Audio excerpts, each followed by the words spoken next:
Phantasmal Flames is out, and is it crashing? Let's find out. The market has been doing some interesting things. It's been out for a couple days now. I'm recording this on Sunday and hopefully get this out Sunday night as well. And we're going to take a look at almost all the products of Phantasmal Flames. I got the pull rates. I want to take a look at the cards because I never did a full like preset preview where I just went over my thoughts on the set overall and like how I think it'll do long term and give my my hypothesis, I guess, because I do like to do that for most sets and see if I'm right or wrong in the future. So we're going to do that in this video. I also have one of these Black Friday Walmart boxes we're going to rip open throughout this video just because, you know, I don't plan on keeping this sealed at all. There's really no reason to unless I wanted to like keep the individual packs, and I thought about it maybe for Destined Rivals, but it's 25 bucks for 8 packs. I'm going to open it up. All right, let's talk about Phantasmal Flames. So here are the pull rates. I wanted to talk about one specific thing here that I find very interesting, and I think we should all keep our eye on in the future. So we'll get to that. But double rares are 1 in 5 packs. I think most of these are the same as Mega Evolution. I was checking them out earlier to make a TikTok about them. Ultra rares 1 in 12. Illustration rares 1 in 9, which is lower than some sets like Destined Rivals and Enduring Together and anything previous to that. They've definitely lowered the or higher the chances of you being able to pull an illustration rare. And then what is the most interesting here, SIRs are 1 in 80.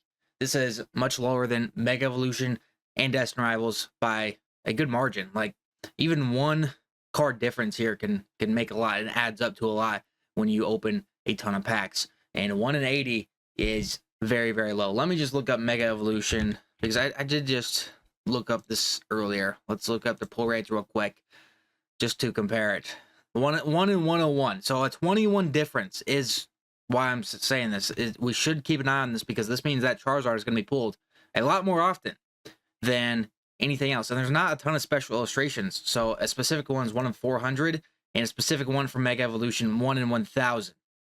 That is a crazy, crazy difference. That's packs.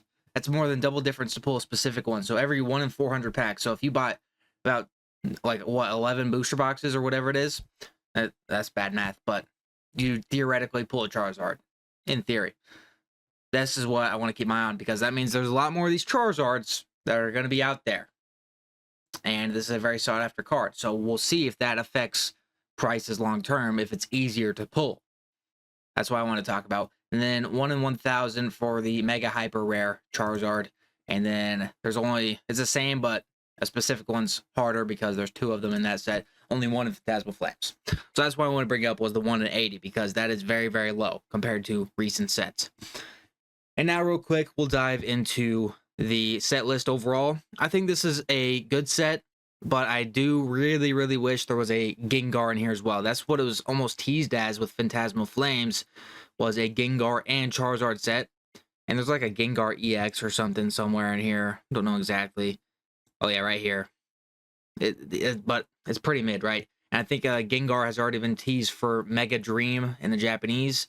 So our set in January for Pokemon will probably be a Gengar chase.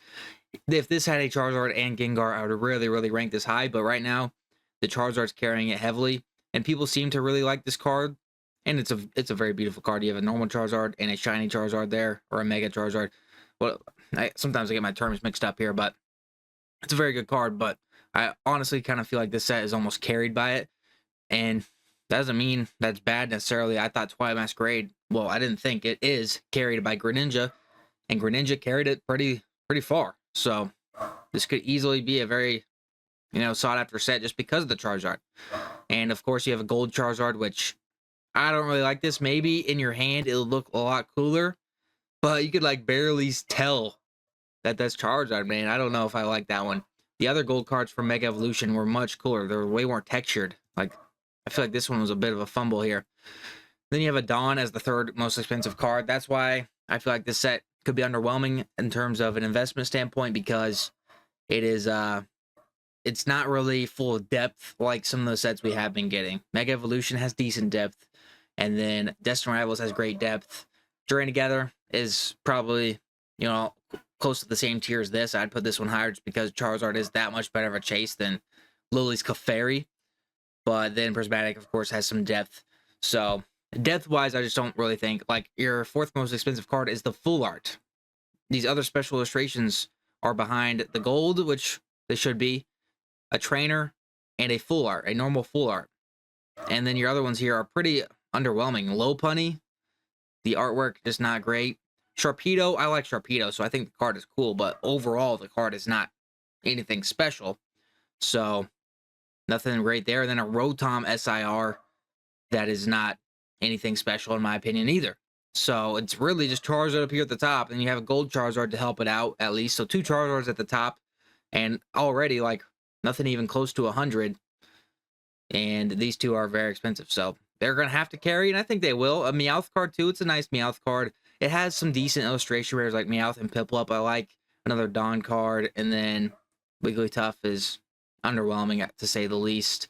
And a couple like it's got some good variety, I guess, like Dugong, Flygon. Those are semi-popular, Zacian, but still, in my eyes, this is not a set that is outstanding. But if there wasn't Charizard as a chase, I do think the set would be very, very like one of the worst in the past 2 years, maybe. But Charizard definitely gives it a huge boost. Don't get me wrong.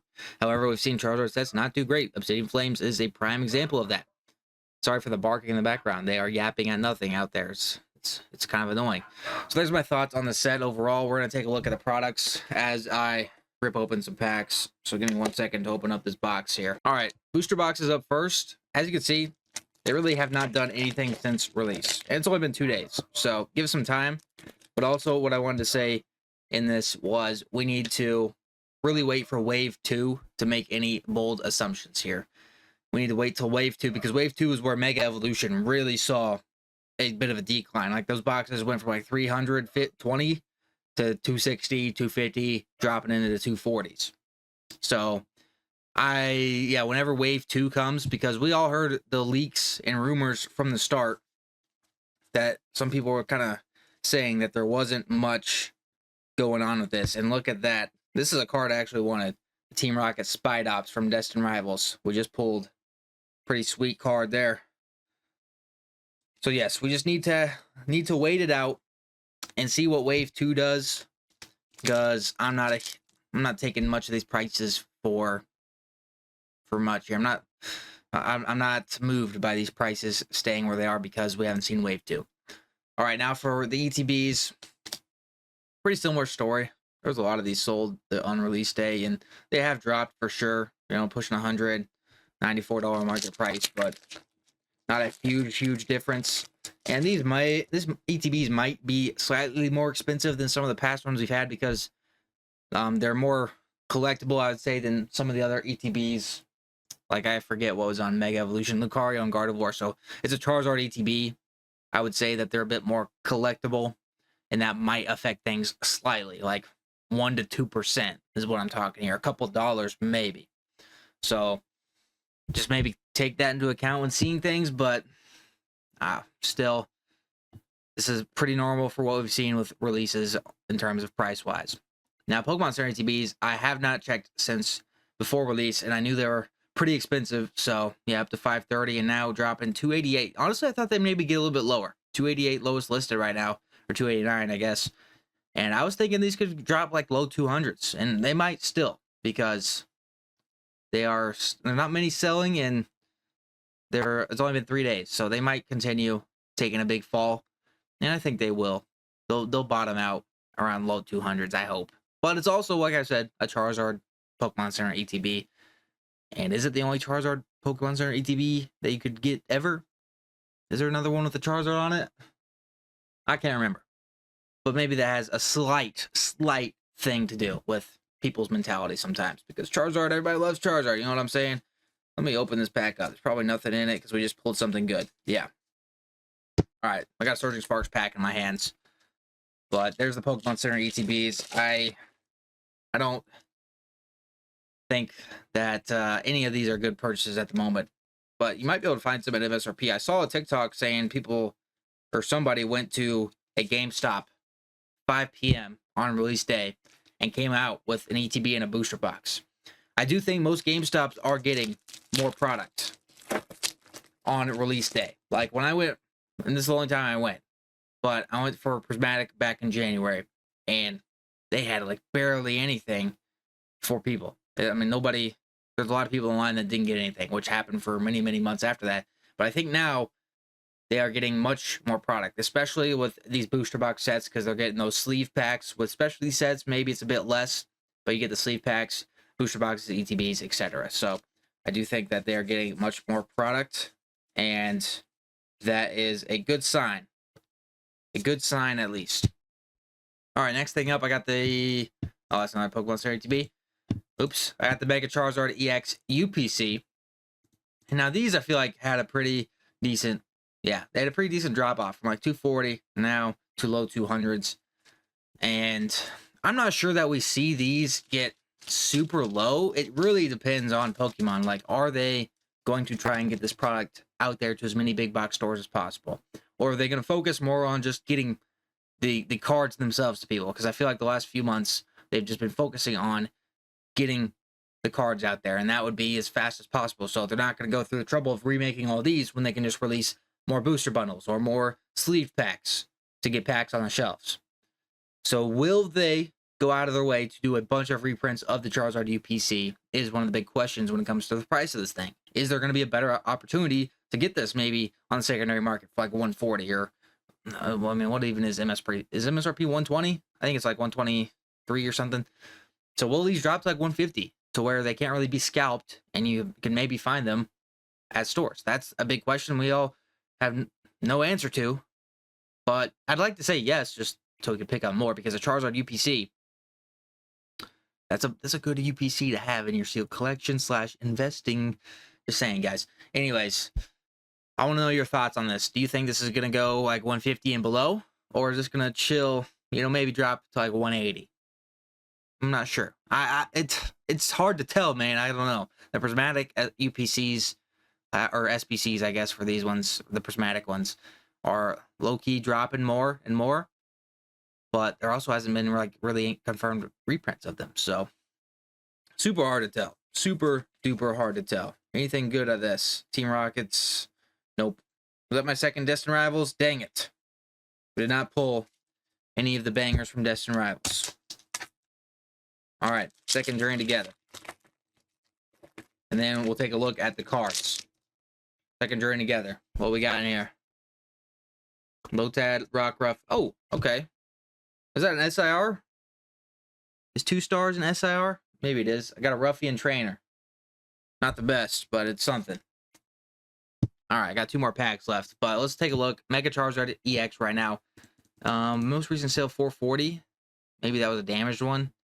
But looking at 800, I assume this goes down to like at least 400, 500. Hopefully much lower than that, because it is still absolutely brand new, brand spanking new. So I would not take too much of this into account. I'd be surprised if this one stays up here for a super long amount of time. Like, it's just ugly, bro. It's just ugly. It is ugly. I really loved these ones. These ones I think are really cool.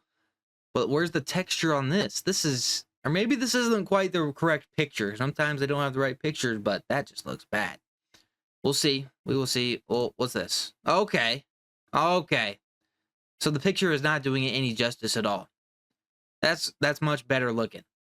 That picture is awful. That picture is horrible. Oh my gosh. Yeah, that's pretty good. Okay. Get our facts straight here. But it should hopefully continue falling off, and I think most of these cards will. And to be honest, they aren't super expensive anyways for their post-release. Like, a lot of these under 50 already for the SIRs, and well deserved to be under 50 because they are not anything that special. This is a Twilight Masquerade reminder to me personally. It's heavily carried by one card, which is Charizard. But it's a little bit better because it has 2 cards, and from Surging Sparks, we just pulled Mesprit. Let's go. We got 3 out of 7 hits so far. And talking about Twilight Masquerade being a one-trick wonder, we got Twilight Masquerade to end it off. This set reminds me of it because I did talk bad on Twilight Masquerade because I said it only had 1 card that people want, and it outperformed it by what I said by a lot. I think this set is going to do well simply because of Charizard. And it very well could. Nothing out of Twilight Masquerade. No Greninja for me. Pretty good pulls from the box. And there's your rundown of Phantasmal Flames. My overall prediction, I think, is we're just going to see stuff start to trend down over the next year to 2 years, because we're going to see a lot of reprints of this, and that may be the form of just booster bundles or restocks at Sam's Clubs and Costco's. But we're going to see a lot of Phantasmal Flames get out there, so I don't expect this to go up like a lot anytime soon. And the prices is at now, I think there'll definitely be better buying opportunities, so I would wait it out a little bit because it just came out. Don't pull the trigger just yet, it just came out. All right, see you guys next video.